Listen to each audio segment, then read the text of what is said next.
All right, the injuries, Armstead was doubtful, Deebo questionable. That's all we got.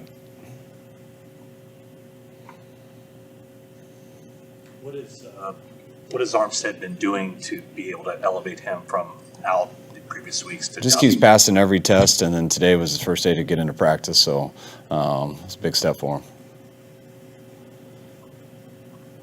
Is Deebo's hamstring a continuation of his earlier issue? No, it was something different. We got back at like 7 in the morning. I'm sure he went home and slept for a while. It was a little weird day. Didn't feel much on Tuesday. Got the information on Wednesday, and then we were safe about it.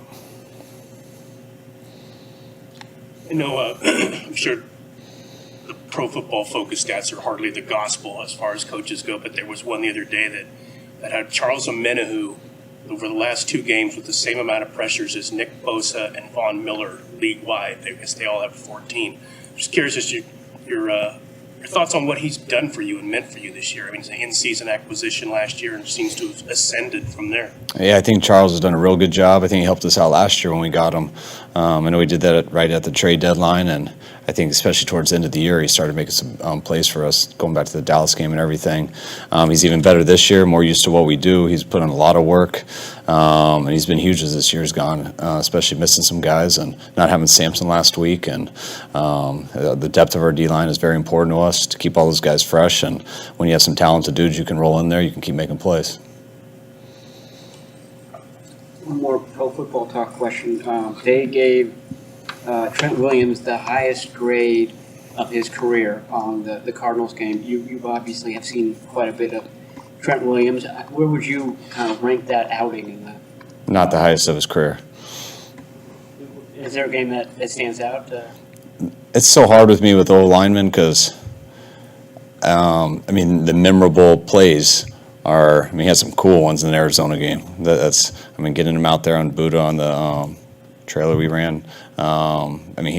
He's got some neat highlight plays, but the best games are usually the ones that I don't even remember with the O-line because they just didn't do one mistake the entire game. And but Trent always does something neat every game that is fun for anybody to watch.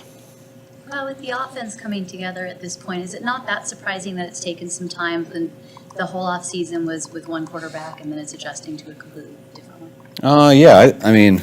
Usually it takes care of itself unless you have a bunch of drastic injuries. And I think we had a few at some key positions early in the year, starting with the quarterback, the most important part. Also with the running back, losing Elijah. So you do got to do some adjusting and stuff. But I also think in all those games it wasn't that we weren't capable. I thought we weren't very consistent.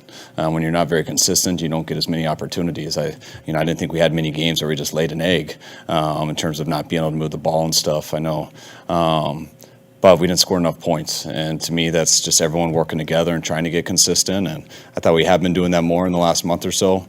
But it was nice to finally fully put a game together last week. But I feel like we are getting better. The more we play together, the better we do.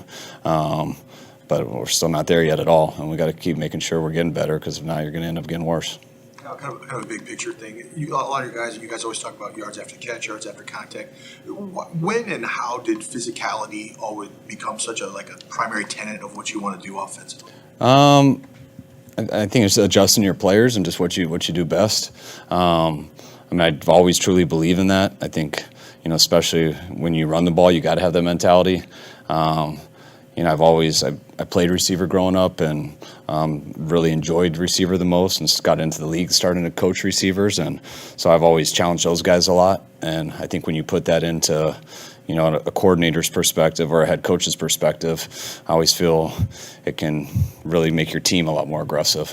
And then when you get guys like Deebo, who plays a certain way, and then everyone sees him play that way, and then you show it a lot, you tie it in how it helps the team. I think it kind of feeds off each other. And I think that's been the most important thing with our physicality, that we got the guys to do it, we emphasize it, and we know it helps us win. When you see it work the way it does it become more of an emphasis for you in the draft and free agency and things like that? I think there's so many different ways to do it.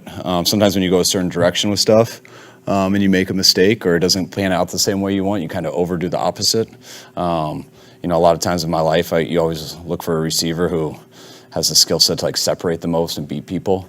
And then you sometimes see a guy who maybe isn't quite the same, but he affects the game so much more because he's just the physicality of it.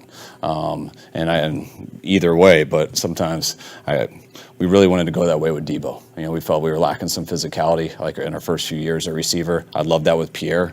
That's why we brought Pierre here. And then Pierre, after he got his neck, he ended up retiring. And I feel like we hadn't had that since. And I thought that's what we were missing, just from a toughness team. And that's why we like Deebo so much. And Deebo came in, we knew we were getting that. And then he brought so much more to it. And then kind of once you see that, you don't ever want to draft another guy who's not like that, at least has that physicality. It might not be the same, but you want to draft people who are similar. And I think that's just what we've ended up becoming. Kyle, coming off the holiday and like you said, a weird week, is the team, where would you say the team's energy is headed into Saturday's walkthrough and after? I mean, I just love the practice that we had. I mean, the main thing we've had to adjust was just getting back so late and stuff and being on the short week. Today was the first day that we took a full speed rep. We usually don't do that after Monday night games. We always do it slow on Wednesday, but we always do full speed on Thursday. You know, this was the first time that we've waited all the way till Friday. Felt we needed to, but because we did that, we had more full speed stuff today than usual. And so I was curious how they were going to be after not doing that all week and having Thanksgiving yesterday. And those guys came out, they were going. You could tell they're feeling good, and you could tell that they're excited and ready to go for Sunday. Deebo's touchdown run cross block where he starts right and then is 180. I assume that wasn't invented. It's been done before, but is that like when did you first start implementing that? I think the first time we did it was 2019. We did it a few times that year. Had a lot of success with it, and then after that year, you see it on every single team, at least almost once a game. But it ties well to what we do because you pull the guard and what you do on a lot of plays, but then when the tight end's going, it looks like what you do on counter. So the backer's got to go and run over. So you just get them to go, then you get the lead blocker. But it ties to a lot of runs and stuff a lot of people do now, though. Who was the tight end or was it a tight end when you first used it? We've done it with all the guys. I mean, it's been a tight end or fullback, though. So. And where did that inspiration come from? I think just watching how people played our gap schemes, just watching them run, and we started running a lot more rounds because people were defending our run very well, and we got some really good guys to do it. So once you did the normal ones, you had to come up with some more creative ones, and the best way to come up with a creative one is to watch how they're stopping your runs and see where the overplay is and try to plan something off of that. That's good. Thank you. All right, guys, thanks.